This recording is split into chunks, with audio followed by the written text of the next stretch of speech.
Hey guys, Redneck Tractors here, and I am about to show you a gorgeous sight that I am in love with. Ready? Ta-da! 32 horse vtwin.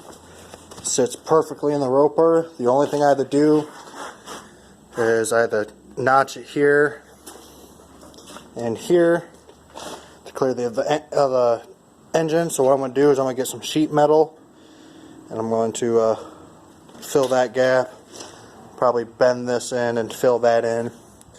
But I've got the holes drilled and I got bolts just sitting there. None of them are actually tightened, but I got the bolts lined up and everything.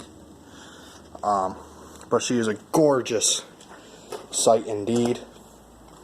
I am reusing the factory bolt here, or bolt hole. Here I had to drill a new one. What's weird is with the Generac engine, the space between this hole and this hole is longer than the Vanguard, but the whole space between this hole and that hole over there is narrower, which is kind of weird, but whatever.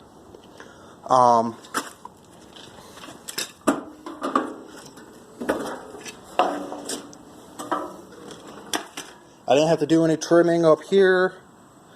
It just barely clears everything. The hard part is changing spark plugs. I'm probably going to have to move this relay back more and trim more of this plate off, because I don't see myself being able to change a spark plug too easily there. Not sure what it's rocking on. I don't know. Probably something underneath, but whatever. Crank is in the perfect position. So let me see. Close this back up. Come around to this side. Oh, dipstick has just barely enough room. Let's see. Do I have? I do. Carburetor. This is a little 34 millimeter dual. It's a there's a butterfly and a slide, and it's all mechanically linked right here. See if I can get it. See, that one up there controls the slide. There's an arm that goes into this tunnel here, upside here, that pulls up on this. And this one controls the butterfly. But I'm probably going to run it off this one because it was jetted too big for my Vanguard. So I'm hoping it'll be either just right or a little lean for the Generac. And that's just till I get a different carbon intake. But, yep, my worry is coming true. I don't have enough room between the top of the engine and the hood. Like, even if I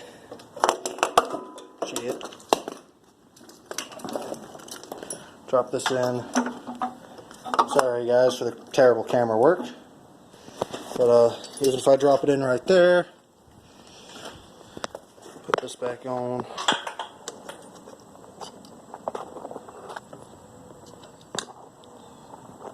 Come on, bugger. Let's see. Yeah, see, it's smushed flat. I won't be able to run a Mikuni style carburetor on here just because of the clearance. And that's literally putting the bottom of the float directly on here. So I got to find something else. Maybe like a Tilson or something else. Maybe like a snowmobile. But yeah, she's going to be a mean one. I gotta figure out what I'm gonna do for an intake once I figure out a carb that'll fit in here, because I'm trying my hardest not to cut the hood too much. I don't want to put a scoop on it. I like the flat hood. I only did this because that's the only way this thing was gonna fit. But I'm trying to find. I was trying to find the factory intake and a carburetor for this. That way, I don't have to fuck with tuning. The carb's already tuned for this engine perfectly. And it'll bolt right on. Factory carb will sit right here. But I'm looking at it. Factory pricing is stupid expensive. Like, I want to say around $300 for the intake and carb. And if I can find the intake, because it's no longer available. But yeah, I wanted to give it an update. Tapered shaft, I figured out what I'm going to do. I want to say it's that line there. Let me check. Yeah, you see this mark here? Past this, I'm going to shave it down from this point forward, shave it down to 1 inch. And then here, I'm going to shave it down to 3/4, or a bit bigger than 3/4. And then at my local hardware store, they got these machine bushings that have a 3/4 inch ID, 1 inch OD. I'll get one of those and I'll smack it on here. And I'll cut the keyway. I'll smack it on here. I'll probably do a little bit of welding on it, just around this edge here, with a bolt in here to keep it from being formed. I know this is cast iron, but I just need it to stay on here. And then what I'll do is I'll cut a 1/4 inch keyway across this whole piece. And then that way I can slide my pulley on, like so.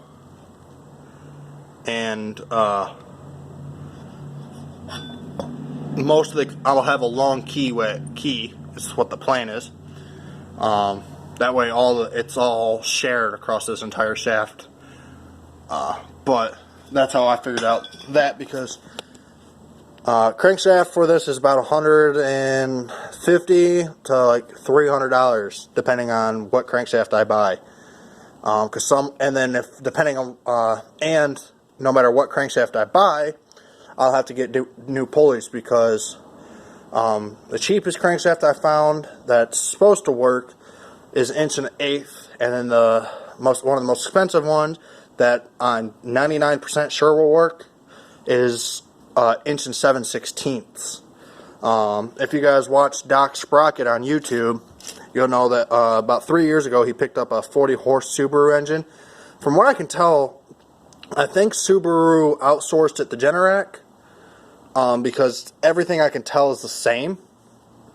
Generac sells, I want to say it's a 39-horse engine, 999 cc's. That's pretty much, from what I can tell, it's the same exact thing as this engine and the Doc's Subaru.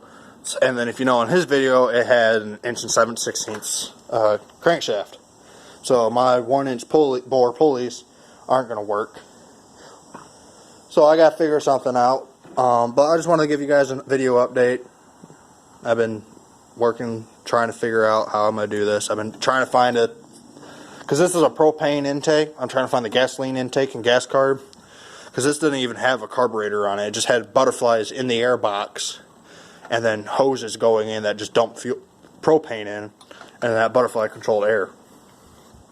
And controlled air for running and choke. But I want to give you guys a little bit of update. Also, there's no steering at all. I've got it ripped out.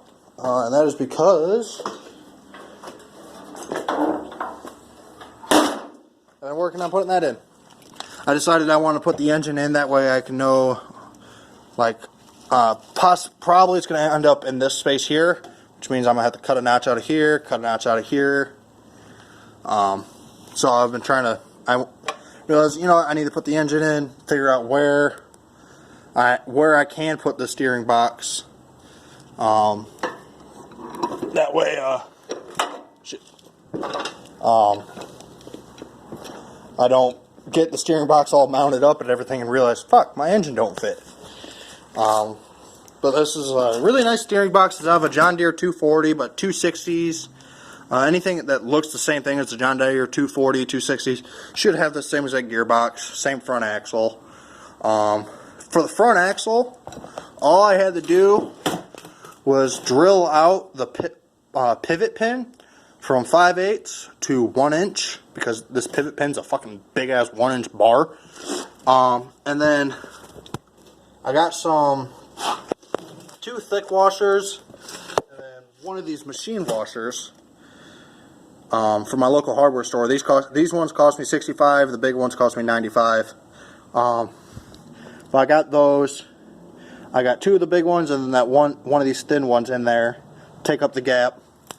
And then the factory thick washer and castle nut, which I may remove that washer so I can try to get that castle nut in further and actually put a pin in there.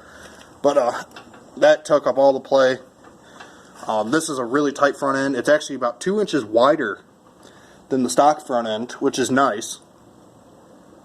I probably gained articulation, judging by how much room I have from here to here.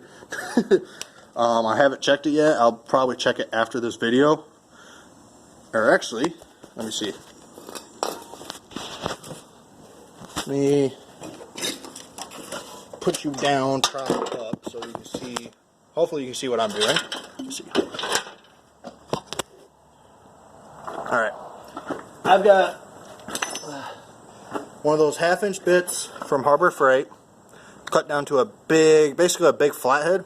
What I do is I put that in my drill, like so. And then I got one of these screw jacks. My 1990 F-150 has the same style jack, just a little bit smaller, but I think this one's out of a Chevy or something. I don't know, I found it off the side of the road. But, ow. This jack's a little messed up, but there we go. There's a tight spot.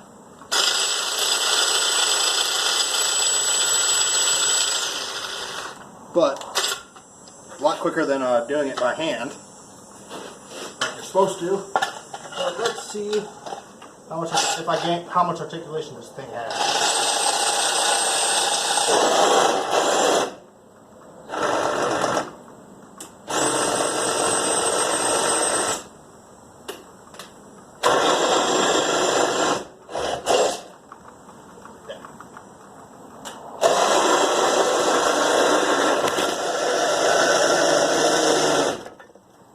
Well, I maxed my jack out.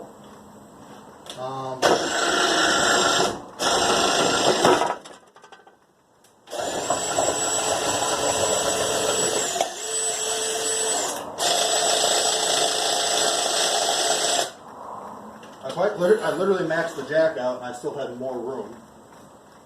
Let's throw this pulley under here, move this jack further inward.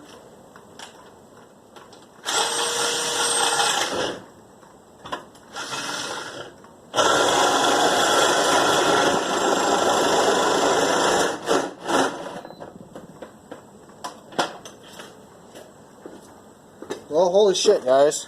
I'll pause you. Sorry about that. I paused it for a second so I cleaned the lens off. I've still got 1/2 inch to 3/4 of an inch there, and I am already, where'd my tape measure go? Here. To the bottom of the tire. 9.5 inches. I want to say, yeah, 9.5 inches off the ground. And I still got more room to go. Let's prop you off up right here. Let me see this.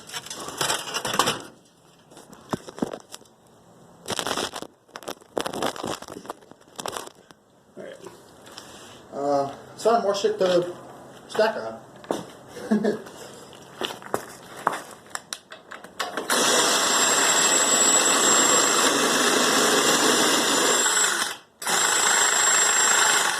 Roll of Gorilla duct tape.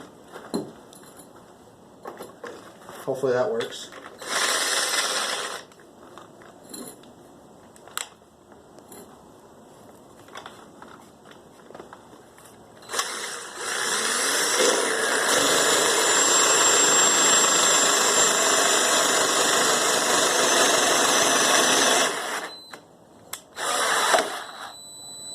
Oh shit.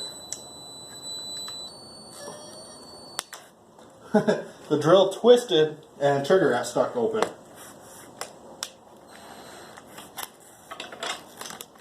Alright, I still have between a 3/4 inch to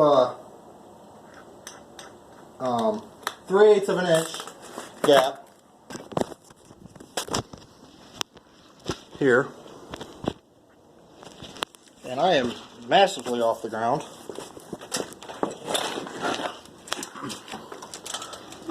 Oh shit, I about fell.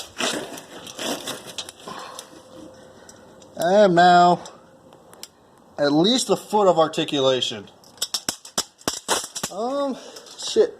I've kind of run out of shit to stack on. Actually, I got one more thing I can stack. My other pulley.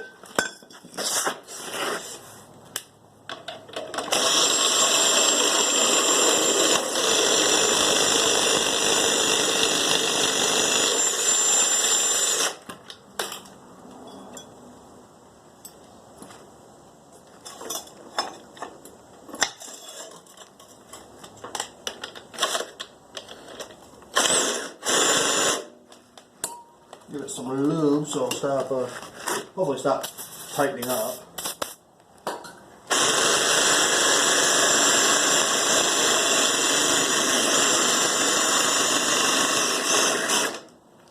God damn it! I still don't have full articulation, but this is pretty much, I'm now almost hitting the engine, and I am at 13 inches of ground clearance between here, from the bottom of this tire to the ground.